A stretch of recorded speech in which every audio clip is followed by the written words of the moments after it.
আজি আমাৰ আম্বেদকাৰ ডাঙৰীয়াক কেন্দ্ৰীয় গৃহমন্ত্ৰী অমিত শ্বাহ ডাঙৰীয়াই যোৱা 17 তাৰিখৰ দিনাখন অতি নিস্বাৰ্থমূলকভাৱে অপমানিত কৰিব পৰা বক্তব্য ৰাখিলে।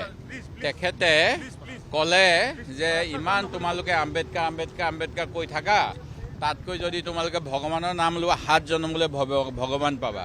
আমাৰ সংবিধান প্ৰণেতাজনক এনেকুৱা কৰাটো অতি দুৰ্ভাগ্যজনক। সেয়ে আমি এটা গৃহমন্ত্ৰী অমিত শ্বাহে ক্ষমা খোজক।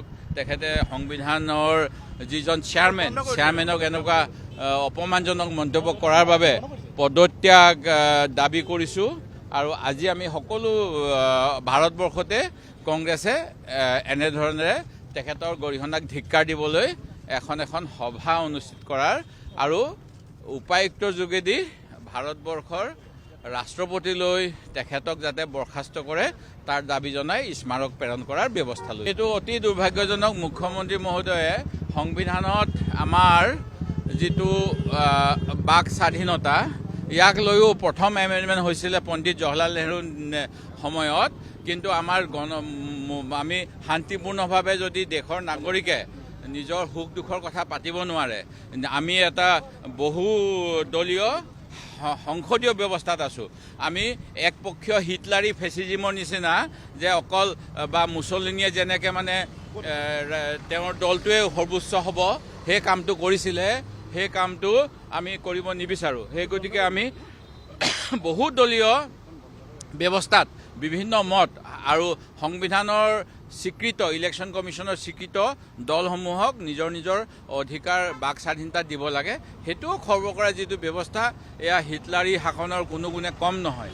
সেয়ে আমি ইয়াৰ প্ৰতিবাদ নিশ্চিতভাৱে কৰোঁ। আৰু মই ইয়াতে আমাৰ বাবা চাহেব আম্বেদকাৰৰ এটা প্ৰতিমূৰ্তি মাননীয় মুখ্যমন্ত্ৰী তৰুণ গগৈ ডাঙৰীয়াই অসমৰ এটা বিশেষ দিনত ইয়াতে স্থাপন কৰিছিল। এতিয়া মই আজি আচৰিত হৈছোঁ যে ইয়াত এখন সুউচ্চ ৱাল দিয়া হৈছে আৰু আম্বেদকাৰ ডাঙৰীয়াৰ প্ৰতিমূৰ্তিটোকো তেখেতসকলে এনেকৈ যে বন্ধ কৰিব বিচাৰে, এইটো দুৰ্ভাগ্যজনক। আম্বেদকাৰৰ প্ৰতিমূৰ্তি আমাৰ প্ৰতিজন নাগৰিকে গণতান্ত্ৰিক সংবিধান যিজনে দিলে, যিজনে আমাক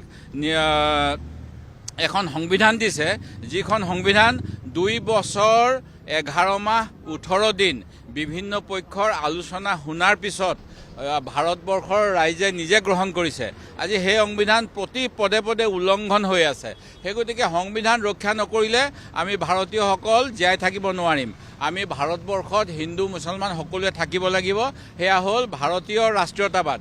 অকল হিন্দু ৰাষ্ট্ৰীয়তাবাদ কৰিলে আমি সম্পূৰ্ণ দেশখনক নাপাম।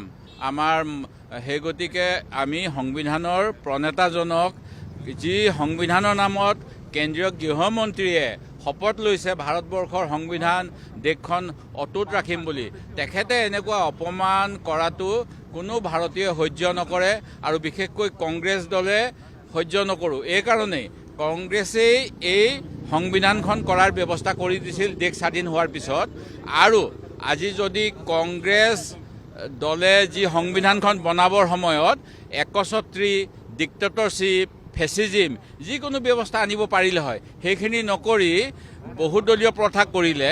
এই বহুদলীয় প্ৰথাটোক ইচ্ছাকৃতভাৱে ইলেকশ্যন বিধি সংশোধন কৰি ইলেকশ্যন কমিশ্যনক হাতৰ পুতলা বনাই নৰেন্দ্ৰ মোদী চৰকাৰ বিজেপি দলে গোটেই জীৱনভৰ শাসনত থাকিবলৈ যি ব্যৱস্থা কৰিছে আৰু তাৰ যোগেৰে সমাজৰ দলিত নিষ্পেষিতসকলৰ পৰিৱৰ্তে তেখেতৰ বন্ধুসকলক লাভান্বিত কৰিব বিচাৰিছে, ধনী শ্ৰেণীক লাভান্বিত কৰিব বিচাৰিছে।